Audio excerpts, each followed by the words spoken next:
Ladies and gentlemen, brothers and sisters, friends, enemies, and comrades. Salute, salute. I'll be here for a short while. I wanted to make a video, but, what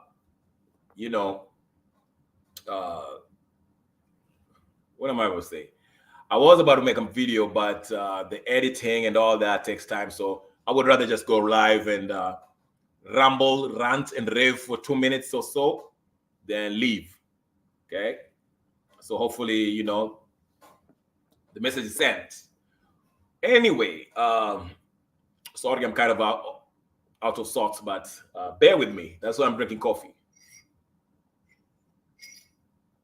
Coffee is good all the time, and all the time, coffee is good. Kenyan coffee, that is, okay? Get the Kenyan coffee for those of people who support the local economy, Kenyan economy, okay? But anyway, today the topic is, I just want to rant and rave about what happened yesterday. The reshuffling of the cabinet, or what I call the shit show, cabinet shit show by Ruto. And also just touch on what happened between Kalonzo Insulted and his former general secretary, party general secretary, Mr. Hassan. The exchange that they had, the two of them. I think it was interesting, and I was more entertained than anything. I never really look at what those what do you call it, the NADC, whatever the case is, national bipartisan nonsense that they are having at Bomas, because everyone knows that nothing will come out of it. They'll make these wonderful recommendations, wonderful talks about what and when, but when it comes down to it, we know nothing will happen. So I will not go through that. I just want to just to mention a few things. And before I do that, let me just go through and see who's out here, because I haven't even put a link yet today. Maybe I should. Maybe somebody will come in and see who's up. Please join in if you want to join the studio and challenge me in what I'm saying. Disagree with me, agree with me. It doesn't matter. Get in and talk to me, ladies and gentlemen, brothers and sisters, friends, enemies, and comrades. I'm kind of low energy today. I feel like Jeb Bush. Remember when Trump told Jeb Bush, low energy? That's how I feel today. I'm low energy today, but hopefully this coffee will help. But in case you want to join this, I just posted the link if you want to join the studio and have 1, 2, 3 things to say. Anyway, let's start with Kalonzo Insulted. Kalonzo and Hassan Omar. I don't know what was going on, but Kalonzo was visibly upset with Hassan Omar, I think that's his name, the former human rights guy who actually worked for Kalonzo, worked for the Wiper Party as the Secretary General. And Kalonzo was complaining that Hassan was insulting everyone. And Hassan also got into his feelings, and Hassan was like, you know what? He told him, I don't know, he said something about like 2000. He said, oh, you're going to Peter Katikati like you did in 2007. And that hit a raw nerve with Kalonzo Insulted. And Musyoka came back with that's why you'll never become the governor of Mombasa. and Omar was like, that's why you'll never become the president of Kenya. But what I loved about it is you see how angry these guys get. Like, and I'm talking about Kalonzo Insulted. These people, if you confront them with such truths, a lot of these Kenyan politicians are very insulated. They never have, no one confronts them face to face and mention or point a finger at them and say, hey, listen, what you've been doing is messed up. Nobody ever does that. So for these two to go at it, it was entertaining just to see how uncomfortable Kalonzo Insulted was golden. And that's what we need. We need more of that. These guys need to be seated where Wananchi can confront them and tell them, hey, listen, we remember how you messed up. And I think that's more entertaining than anything. Go look at the clip. Go type in the YouTube or whatever the case is and find the clip with Omar and Kalonzo Musyoka. Kalonzo Musyoka was, he was almost crying. Like, he was so funny. Like, that's the most hilarious thing. Just to see him. Because, you know, Kalonzo Musyoka always, these politicians, especially the, and let me just go back. Let me go back. Kalonzo Musyoka had the audacity of admitting, oh, well, I took the Katikati movement, and it saved. Oh, Brother Benson is here. Let's see. Hey, hello. Hello. How you doing, brother? I'm good. Yes. What's going on? The topic today, I'm just freestyle today. I wasn't planning on going on long, but since you joined me, you can give me your 2 cents. I don't know if you watched the exchange with Omar and Kalonzo Musyoka. I did not so much, but I just came in because like I was supposed to be having this guest of mine, and like he just told me the last minute, yeah. Yeah. And actually, I weighed down. Sorry for interrupting you. I weighed down on the issue of this issue that is so big about the Sondu, the border dispute, whereby we've lost at most, like we are talking about 7 people right now. And and also, you know, something that is happening with 1,000 of our police officers who are supposed to be going to Haiti. Yes. And it is something that concerned me because, like, when I try to go through the Haiti history and how it is a country that has been controlled by the gang street is all there, then they are very serious. So I was wondering about our brothers who are going, and if you look well, there's nothing like ties us with them, even though we are under the UN nation. You know, we can go if we are called upon, but Kenya is flying all the way from the east, going to another continent, and we don't share with them the same border. We don't do business with them. What interest do we have? And this is something that is on the street that everybody's talking about. And I bumped into a video of somebody, I think he was from Cuba, and he was warning Kenya like this is like suicide for your police officers. So I don't know what the president as what the president kind of like interest, or what Kenya is going to benefit from it with our police in uniform. Yes, that's a good point. I'm glad you brought that up. I think the guy you're talking about was from Dominican Republic, which is right next to Haiti. Yes, yeah, the guy from Dominican Republic, yes. Like I was trying to make that point on your chat. Yeah. And I was saying because I try to connect the dots. Yeah. There's a documentary that came out, I think 10 years now. It was about the death squads in Kenya, the Kwekwe. I don't know if they call Kwekwe or whatever the case is. And one of the guys was being interviewed. Of course, he had his face covered and everything, but he mentioned that they had been trained by the Israeli, this death squad, this elite death squad. Oh, okay. Yeah, they were being trained by the elite, you know, Israeli forces in Kenya to do this. These guys, they don't operate like, you know, normal police are supposed to enforce the law. Yeah. These guys, they take you out. And if you remember the case of that sheikh in Mombasa who was killed. Is it Abdurogo? Yes.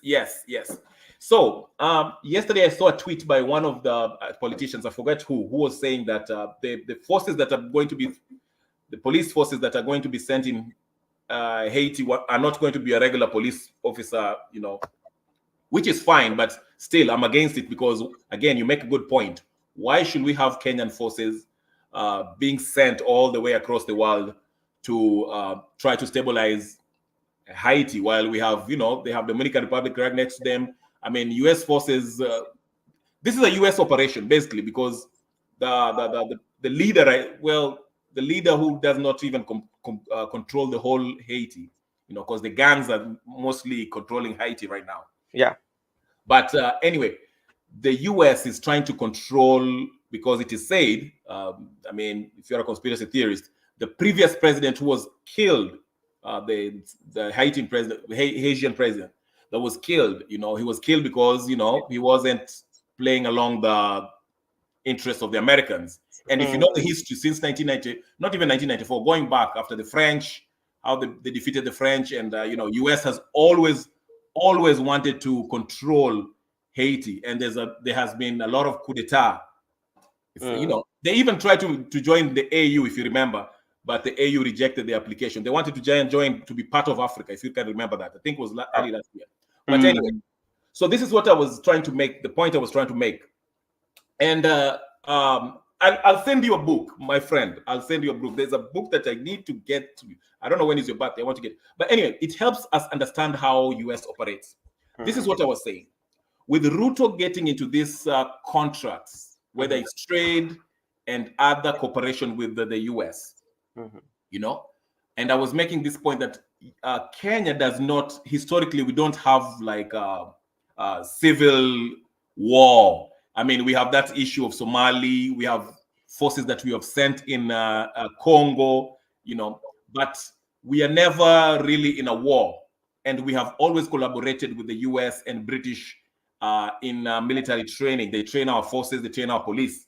So with the Ruto coming in, now that he has all these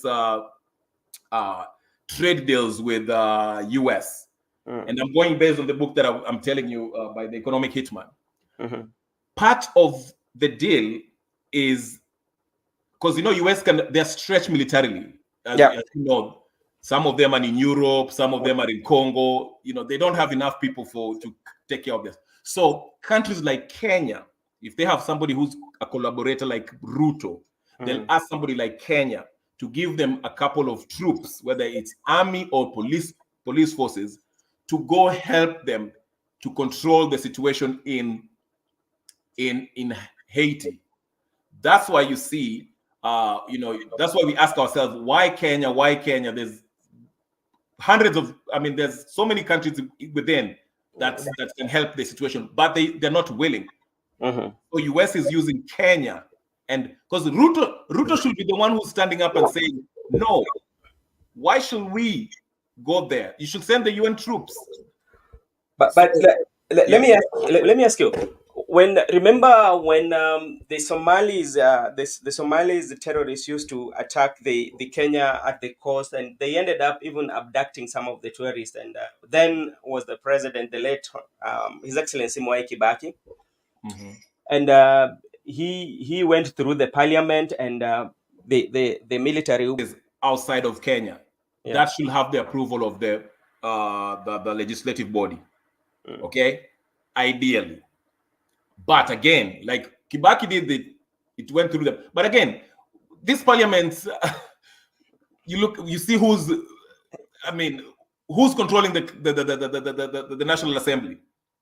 It's the UDA. So whatever the president wants, it's going to be a rubber stamp proposal that they'll just rubber stamp it and say. But regardless, to your point, the legislative body should approve, just like a declaration of war. If you're going to send troops overseas in a mission, it should be approved by the people, and the people are represented by the National Assembly legislative body. So yes, this is going to be illegal if they don't do so. Okay, thank you very much. Let's hopefully see how the process is going to go. But we hope our military men and uniform who are going to that country, they are well trained and they know the terrain. And just before you leave, I wanted to ask you. I know what's going on in Sondu. Sondu is happening. Do you have any idea what might be causing it? Because I know there's clashes. Is it a clash of border, or are there? Because to say there's some politicians behind it. No, it's kind of like very interesting because if you remember well, when Raymond Omolo, the PS, was having his homecoming, Yes. similar thing happened because the president was coming over there. No, now I think like during the Raymond Omolo, we lost like three members. Yeah, there was Yes. that conflict, and um, we lost three people. Yes. And now we know the president is just about to tour. He has like 4 days tours in Nyanza, especially. Yeah, Hmm. categorically the Luo Nyanza is going to Luo Nyanza. Mostly, Yes. his tour is going. Again, we are seeing this happening. Hmm. So as because like as we in the media, that is our work to analyze what is happening. Why is it that when the president is coming, when we are having head of the state visit, something like this is happening? So maybe politically it might be motivated.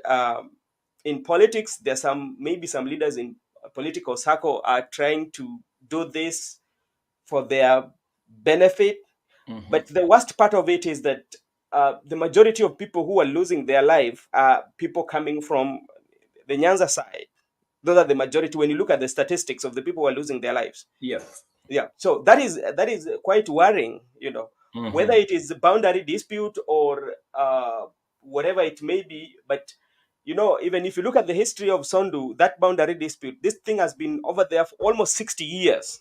Mm. Yeah, it is something that has been there for long, and each and every time people die. So I say, if you've tried that each and every time people will always die and still there's no solution, now what is the next thing that we can do? And Mm. they should, to me, my own thinking is that if that boundary is a contested area, then let us give it to the national government to control that market. Then nobody should claim that place, so it's for national government, so Hmm. for everybody to be at peace. But is it not not only in Sondu, it stretches all the way to, I think, even in Moroni. Mm. Oh, it's a big boundary dispute, for it has been there for the longest time, brother. Okay. Okay. Yeah. I just wanted to thank you for the backgrounds because I usually just hear the news, but I really don't know the backstory. But now that you've highlighted that, at least I'll do my research on it. And Yeah, yeah. yeah, it has been there for, and if you go to Sondu, especially Sondu market, Hmm. the county of Kericho, they're claiming that is their place. Kisumu County also is claiming that is their place. So when it comes to collection of revenue, they've always have issues. Mm. Yeah, because they feel like it is in Kisumu County. Um, the, And Ki- also the Kirecho. Kericho County is also Hmm. saying that it is. Yes. Immediately you leave Sondu, there's a road there. If you see the name of the road, it is almost like the Rift Valley name. But Sondu is like it's not very easy to understand what is taking place. But hopefully they will find solutions that will. Yeah, Yeah, I think that's the best solution that you've raised. I think the national government should come and step in since these. yeah, they should take that market because it is a contested market. Everybody claim that this is ours, and people keep on dying. Then national government should come, they collect the revenue and see on how they divide that revenue among these two counties so that we can have peace. Right, Yeah. but you also know our friends when if the government kind of try to take that market, there'll be people who oppose that and they'll bring politics into it and say the government is trying to give it to a particular community or whatever the case is. Don't you think? But if even but who pays, who gets the majority of the laws are the wananchi. The Right, politicians, their kids are not there. The politicians, they don't live there. They only come there when these issues arises. You know. right, So and the people who suffer the most are the people on the ground. right. Yeah. But you understand how politicians always play it because every politicians try to make it as if they want, how do I put it? They want to win their people by um, uh, dividing, separating themselves. For example, let's say if I'm Aaron Cheruiyot, okay, Cheruiyot, yes. and I will come there and say, the government will come here and bring make this thing a national thing so no one can claim it. Mhm. Then if I'm on the ODM side, let's say a Nyang Nyong, although he's the governor, Mhm.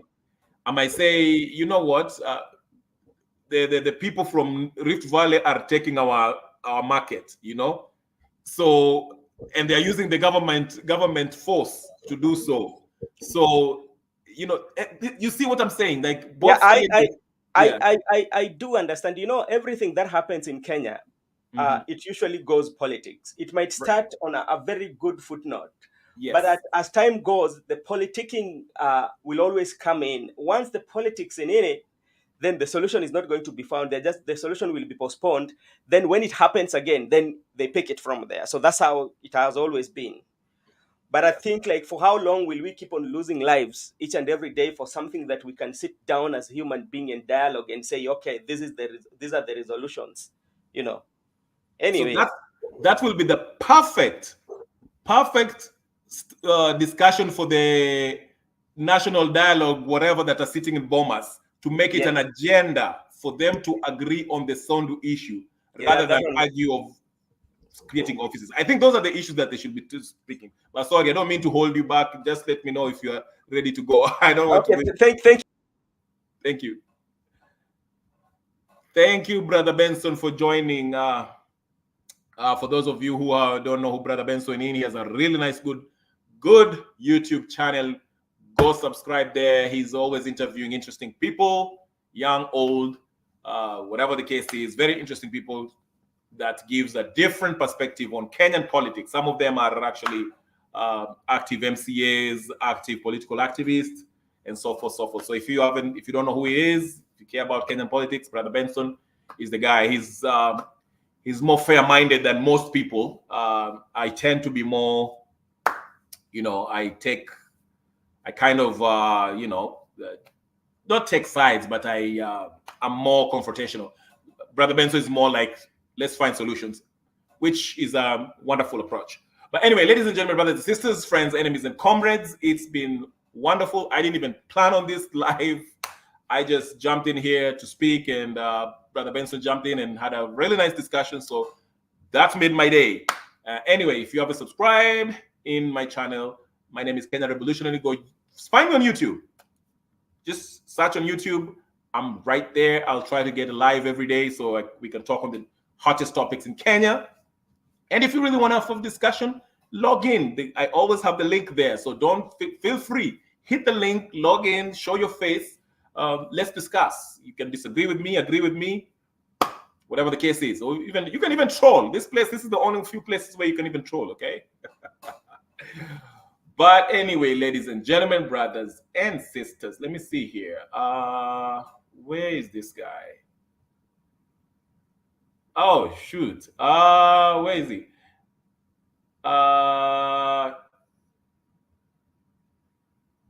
Sorry guys,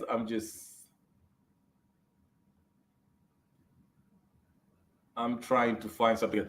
I'm just trying to get somebody here who was trying to get in, hop in. I'll try to stay for 7 minutes, see if somebody comes in. I was expecting somebody, but we'll see how it happens. If it doesn't happen, that's fine. Anyway, like I was saying, Ruto reshuffles his cabinet. Let me speak about this before I leave. Maybe this guy will come in. Okay. Right. Like I was saying, Ruto reshuffles his cabinet, and there's a lot of talk about this reshuffling. People are saying that Kuria is not happy, among others. Wahome is now like the land. I care less.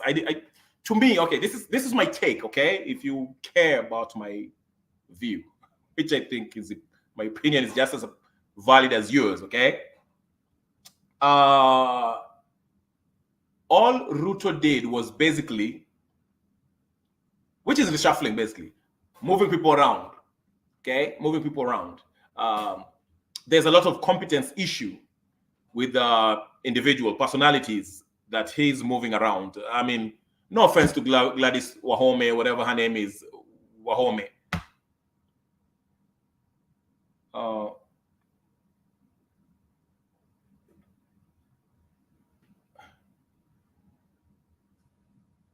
Yeah. Sorry, guys. I'm just reading something else here. Okay. Uh,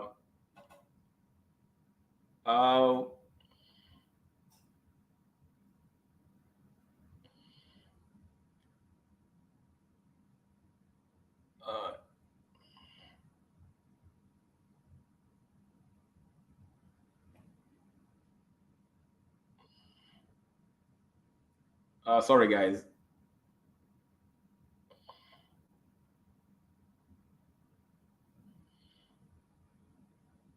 Yeah, but like I'm saying, like Gladys Wahome, I don't think she's qualified. Uh, the trade, whatever, Moses Kuria, these people are not. But anyway, what I'm saying is this.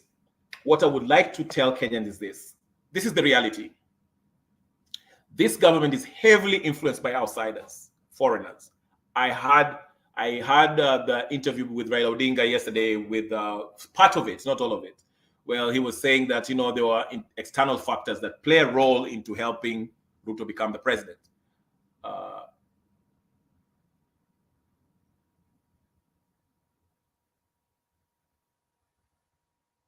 oh my God.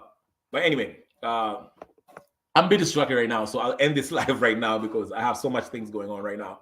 But ladies and gentlemen, if you haven't subscribed to my channel, go ahead and subscribe. Search me on YouTube. My name is Kenyan Revolutionary. I'll talk to you guys later. Peace and blessings, and I'll talk to you guys later. Peace.